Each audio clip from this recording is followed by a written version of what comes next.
Iran में लापता pilot की तलाश में सर्च ऑपरेशन, ब्रेकिंग और shot. F-15E fighter jet crash होने के बाद लापता पायलट, ये देखिए जरा, क्रैश F-15E के 2 पायलट में से एक को बचाया गया है।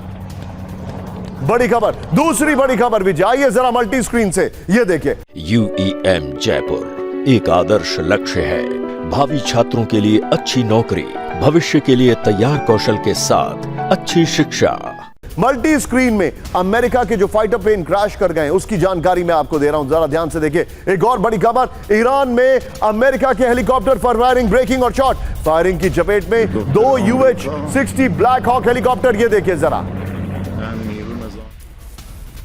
ये देखिए जरा, बड़ी खबर मैं आपको दिखा रहा हूं। फायरिंग की चपेट में 2 UH-60 ब्लैक हॉक हेलीकॉप्टर।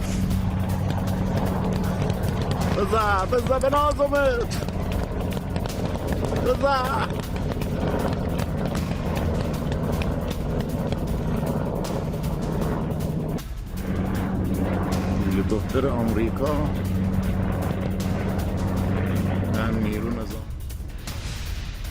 एक और बड़ी खबर मैं आपको दिखा रहा हूं, सीधे आइए कैम 1 पर विजय, कैम 1 पर आएंगे अब जरा। एक बार बड़ी खबर मैं आपको दिखा रहा हूं, ये देखिए जरा, सीधे अमेरिकी पायलट की तलाश में ईरानी नागरिक, ब्रेकिंग और शॉट दिखाइए जरा। पायलट को पकड़ने की कोशिश में सैकड़ों लोग लगे, ये देखिए जरा, ये देखिए तस्वीरें, देखिए किस तरीके से ये लोग लगे हुए हैं उनको, ये ईरानी नागरिक है। एक और बड़ी खबर इसमें दिखा रहा हूं, ये देखिए जरा, आगे जो एक और जानकारी आ रही है, ये देखिए, ईरान के खुजेस्तान में अमेरिकी पायलट की तलाश की जा रही है। विजुअल देखिएगा जरा, पायलट की खोज में निकले बख्तियारी कबीले के लोग, ये देखिए पहाड़ियों के बीच हो रही है पायलट की तलाश। ये बड़ी खबर मैं आपको दिखा रहा हूं। इतना ही नहीं, एक और बड़ी खबर, सीधा आइए विजय, ये देखिए जरा विजय, ये वाली खबर, इसके बाद वाली खबर और जो हमने पहली खबर दिखाई है वो 3 खबर दिखाएंगे। अमेरिकी पायलट को पकड़ने के लिए इनाम का ऐलान कर दिया गया है, ब्रेकिंग और शॉट दिखाइए जरा। ईरान ने घोषित किया $50,000 का इनाम, ये देखिए जरा, अमेरिकी पायलट को जिंदा पकड़ने पर मिलेगा इनाम।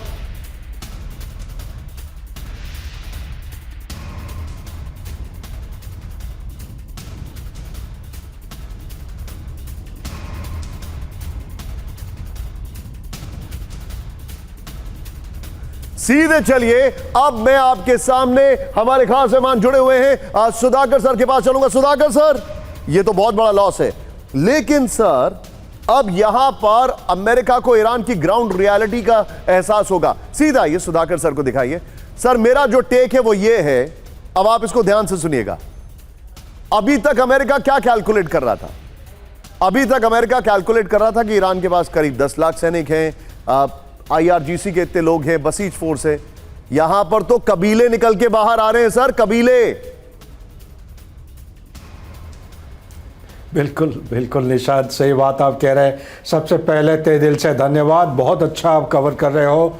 और मैं तो ये कहूँगा कि स्ट्रेंथ तो एक हिस्सा है, दूसरा जो टेक्नोलॉजी और जो वेपन्स की इन्वेंट्री है, ख़ास तौर पे man portable air defence weapon system, इसके ज़रिए से जो हवाई जहाज़ को they are bringing down like flies falling from the sky, तो ये बड़ा एक ख़तरनाक एक चैलेंज हो गया है अमेरिका और इजराइल के ख़िलाफ़।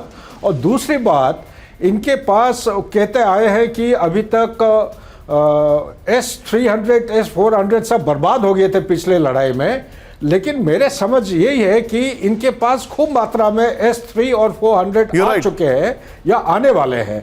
और लास्ट पॉइंट ये है कि ये जमीन के नीचे से 600-800 मीटर नीचे, जमीन पहाड़ों के नीचे से इनका जो डिफेंसिव लेआउट है, ये एक मॉडर्न मिलिट्री साइंस का एक लेसन है। इससे बहुत कुछ सबक सीखने वाला है। आप जो बता रहे हैं सर, यहां पर हमारे कई दर्शक जुड़ चुके हैं। विजय, एक बार फिर से मेरे बगल में सवाल दिखाइएगा। यहां पर राजेंद्र जी ने कहा बेशक ईरान बेहतर स्थिति में है, ईरान का पलड़ा भारी है। सोहेल जी ने कहा, ये हमारे साथ हैं।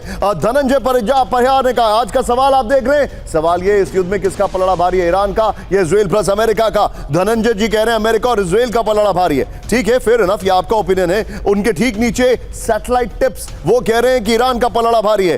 कई लोग यहां पर कमेंट कर रहे हैं, ये देखिए जरा, ये किसका पलड़ा भारी है, ये देखिए। मोहम्मद अकरम ईरान का कह रहे हैं। सर एक्सपर्ट्स को सैल्यूट, बहुत सीखने को मिलता है। प्रखर जी आपको सैल्यूट कर रहे हैं। सुधाकर जी यहां पर इस सब के बीच में एक और बड़ी खबर, सीधे आइए कैम 1 पर बड़ी खबर।